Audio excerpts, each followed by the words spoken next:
Hello दोस्तों, class 12 Tamil Nadu NCERT की मैं एक और लेक्चर लेके आ गया हूं। उस सीरीज को कंटिन्यू करते हुए आज हम फिस्कल जो डेफिसिट हमने फिस्कल कंपोनेंट को हमने जो स्टार्ट करा है उसके कुछ और टर्म्स को एनालाइज करेंगे। हम कर चुके हैं बजट के काफी बेसिक टर्म्स जैसे revenue expenditure, capital expenditure, revenue receipt, capital receipt. उसके बाद हमने करा प्राइमरी डेफिसिट क्या होता है, ठीक है। उसके बाद हमने और चीजें भी काफी पढ़ी। आज हम कुछ नए टर्म्स जैसे फिस्कल डेफिसिट हमने लास्ट में पढ़ा तो क्या होता है। Fiscal deficit is nothing but equivalent to total borrowings, उसका हमने एग्जांपल भी देखा था।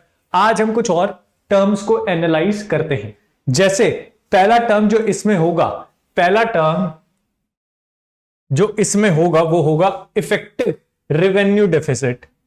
पहला टर्म जो होगा वो होगा इफेक्टिव रेवेन्यू डेफिसिट। जैसे क्या होगा इफेक्टिव, अरे यार,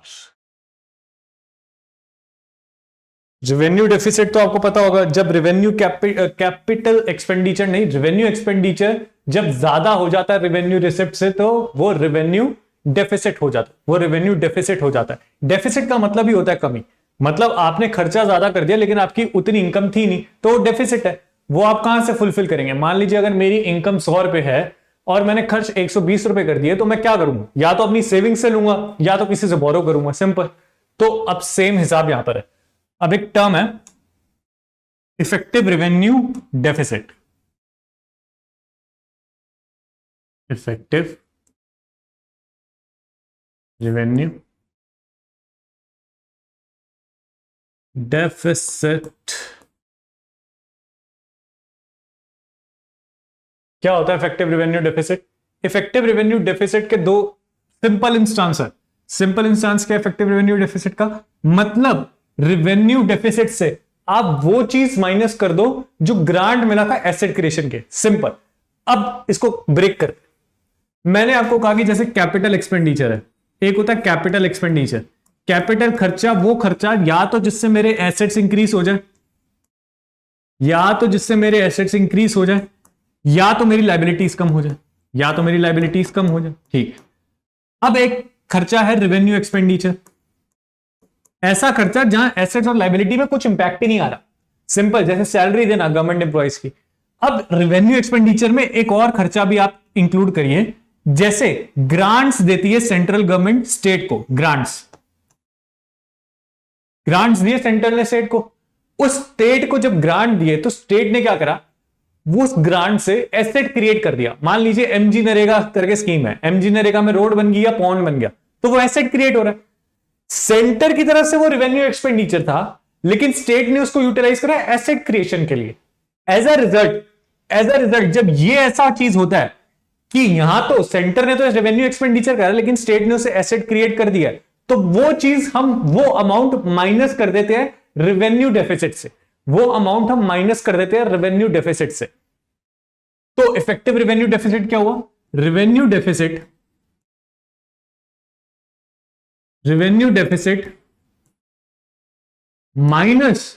माइनस रेवेन्यू एक्सपेंडिचर या फिर ग्रांट्स, आप कह सकते हैं सिंपली, आप ऐसे याद रखिए, grants given to states, grants given to states, और उस स्टेट ने क्या करा, वहां पे एसेट्स क्रिएट कर दिए, एसेट्स क्रिएट कर दिए, जैसे एमजी नरेगा में पॉन्ड क्रिएट कर दिया, रोड क्रिएट कर दी, एक्सेट्रा, ठीक है। तो अगर वो अमाउंट में माइनस करूंगा तो रेवेन्यू डेफिसिट कम आएगा, और अल्टीमेटली अगर रेवेन्यू डेफिसिट कम आया तो फिस्कल डेफिसिट भी कम आएगा, फिस्कल डेफिसिट भी कम आएगा। आई होप आपको ये चीज समझ आ गई होगी। अच्छा, फिस्कल डेफिसिट कम क्यों करना है, फिस्कल डेफिसिट इसलिए कम करना है, मैंने आपको बताया था क्योंकि इंटरनेशनल एजेंसीज का काफी प्रेशर होता है, पार्लियामेंट में भी काफी प्रेशर होता है, और जब आपकी टोटल बोरिंग ज्यादा हो जाती है तो एक स्टेबिलिटी नहीं रहती जिसकी वजह से एफडीआई भी ड्रॉप हो जाता है।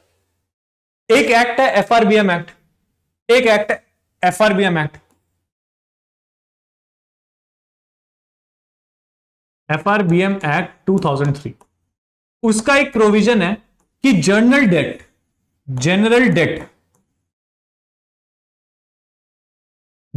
Date should be 60% of GDP, 60%, 60% of GDP होना चाहिए। जनरल डेट मतलब, जर्नल में वर्ड यूज कर रहा हूं, स्टेट प्लस सेंटर, ठीक है, स्टेट प्लस सेंटर, उसका 60% ऑफ जीडीपी होना चाहिए। लेकिन 60% ऑफ जीडीपी इंडिया में ऐसा नहीं है, ये 60% ऑफ जीडीपी एक्यूमुलेशन है। करंट फाइनेंशियल ईयर की बोरोइंग को हम फिस्कल डेफिसिट कहते हैं, लेकिन हम ओवरऑल गवर्नमेंट की बोरोइंग को जनरल डेब्ट से इक्वेट कर रहे हैं। जो होनी तो चाहिए थी 60% of GDP as per FRBM act, पर है नहीं, वो अप्रॉक्स होवर कर रहा है 87% 88% ऑफ जीडीपी में। तो क्यों ऐसा हो रहा है? फिर तो यार अगर लॉ ब्रेक करा है तो फिर तो पार्लियामेंट में काफी ज्यादा वो हो जानी चाहिए थी, अकाउंटेबिलिटी होनी चाहिए थी। क्योंकि एफआरबीएम एक्ट में एस्केप क्लॉज भी है कि आप एस्केप कर सकते हैं अंडर नेसेसरी कंडीशंस, तो वो एस्केप क्लॉज का फायदा उठा के ये चीजें ब्रेक हो जाती हैं। जनरल डेब्ट again centre state 60% of GDP होनी चाहिए, नहीं है डेब्ट, ज्यादा 87% ऑफ जीडीपी है अप्रॉक्स। तो डेब्ट हमारी कंट्री पे काफी ज्यादा है, और अगर लोग कह रहे हैं कि हम सुपर पावर हैं तो ऐसा तो फिलहाल अभी नहीं है, ऐसा तो फिलहाल अभी नहीं है। ठीक है, आई होप आपको ये सिनेरियो समझ आ गया। दो टर्म्स और, प्रो साइक्लिकल और काउंटर साइक्लिकल। प्रो साइक्लिकल और काउंटर साइक्लिकल।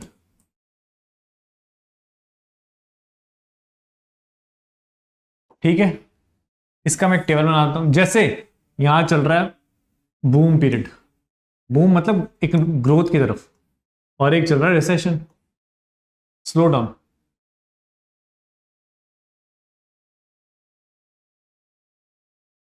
अब सर क्या हुआ?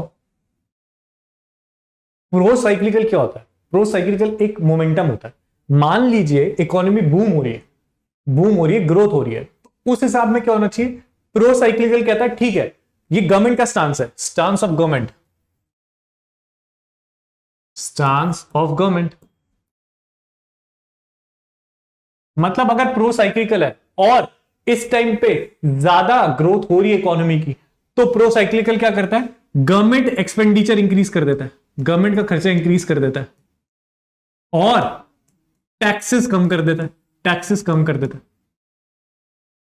जो होना नहीं चाहिए। क्योंकि अगर आपकी बहुत ग्रोथ हो रही है तो इन्फ्लेशन भी हो रही है, और आप इन्फ्लेशन के टाइम पे एक्सपेंडिचर गवर्नमेंट का और हो गया और टैक्सेस कम हो गए, तो ये तो हाइपर इन्फ्लेशन की तरफ भी हम जा सकते हैं। ये प्रो साइक्लिकल है। Counter cyclical against this momentum, boom के अगेंस्ट जाना। यहां पे गवर्नमेंट एक्सपेंडिचर कम हो जाएगा, गवर्नमेंट एक्सपेंडिचर कम हो जाएगा, लिक्विडिटी भी बहुत ज्यादा स्क्वीज आउट हो जाएगी ओपन मार्केट ऑपरेशन या स्टरलाइजेशन से, लिक्विडिटी भी स्क्वीज हो जाएगी, और टैक्सेस बढ़ा दिए जाएंगे। डन? ठीक है, समझ गए। प्रो साइक्लिकल अब रिसेशन मतलब यानी यहां पर स्लो डाउन है, यहां पे स्लो डाउन है, यहां पे क्या, यहां पे स्लो डाउन में प्रो साइक्लिकल ने क्या करा? प्रो साइक्लिकल में क्या करा? यहां गवर्नमेंट एक्सपेंडिचर कम कर दिया, जबकि नहीं करना चाहिए था, उल्टा करना चाहिए था। स्लो डाउन है तो गवर्नमेंट एक्सपेंडिचर को इंक्रीज कर देना चाहिए था, यहां गवर्नमेंट एक्सपेंडिचर कम कर दिया। डन। और टैक्सेस को इंक्रीज कर दिया, लोगों के पास ऑलरेडी पैसा नहीं है, डिमांड नहीं कर रहा, और इन्होंने टैक्सेस इंक्रीज कर दिया। ये होता है प्रो साइकिल, मोमेंटम के साथ चलते रहते हैं। रिसेशन है तो कहते हैं और रिसेशन कर देंगे, बूम का पीरियड है तो कहते हैं और बूम का पीरियड कर देंगे। सेम काउंटर साइक्लिकल में क्या होता है? गवर्नमेंट एक्सपेंडिचर यहां बढ़ जाएगा, गवर्नमेंट एक्सपेंडिचर यानी कैपेक्स बढ़ जाएगा, कैपेक्स बढ़ जाएगा, कैपिटल एक्सपेंडिचर, और टैक्सेस कम हो जाएंगे, टैक्सेस कम हो जाएंगे। ठीक, समझ गए? टैक्सेस कम हो जाएंगे। ये था प्रो साइक्लिकल और counter cyclical. Pro cyclical momentum के साथ, काउंटर साइक्लिकल जो मोर प्रैक्टिकल है, उस चीज को कम करना, डिग्रीज में कम करना किसी इफेक्ट को। हमारी कंट्री में, इंडिया में क्या फॉलो होता है? इंडिया में जब रिसेशन हो तो काउंटर साइक्लिकल अप्रोच फॉलो होती है, जब रिसेशन हो तो ये वाली अप्रोच फॉलो होती है, ये वाली अप्रोच फॉलो होती है। लेकिन जब प्रो साइक्लिकल हो तो गवर्नमेंट ये वाली अप्रोच फॉलो करती है। प्रो साइक्लिकल में गवर्नमेंट ये वाली पॉलिसी अडॉप्ट करती है, क्योंकि उन्हें थोड़ा बहुत आप कह सकते हैं लालच होता है कि और ग्रोथ थोड़ी मिल जाए और मोमेंटम मिल जाए। सिंपल सी बात है, पॉलिटिक्स भी इन्वॉल्व है। अगर इलेक्शन होंगे तो ज्यादा अच्छा दिखाने के होगा कि हमारी इकोनॉमी ने काफी अच्छा आउट परफॉर्म करा है। तो आई होप आपको ये दोनों टर्म्स समझ आ गए होंगे। आई होप आपको ये दोनों प्रो साइक्लिकल और काउंटर साइक्लिकल क्या है और इंडिया का स्टांस क्या है। रिसेशन में तो काउंटर साइक्लिकल कर रहे हैं, लेकिन प्रो साइक्लिकल बूम के पीरियड में वो करते हैं, बूम के पीरियड में वो करते हैं। ठीक है सर, आई होप आपको ये चीज समझ आ गई होगी और ये टर्म भी समझ आ गया होगा कि इफेक्टिव रेवेन्यू डेफिसिट क्या होता है। ये सर इकोनॉमिक सर्वे में टर्म यूज हुआ था, इकोनॉमिक सर्वे में।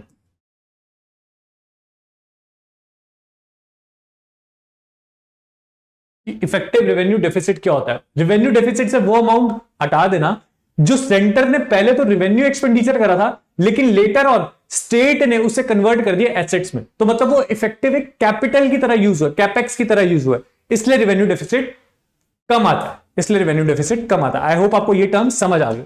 ऐसे ही हम और टर्म्स लेके आएंगे और इसका पूरा एक बेस कलेक्ट कर लेंगे, ठीक है। Thank you.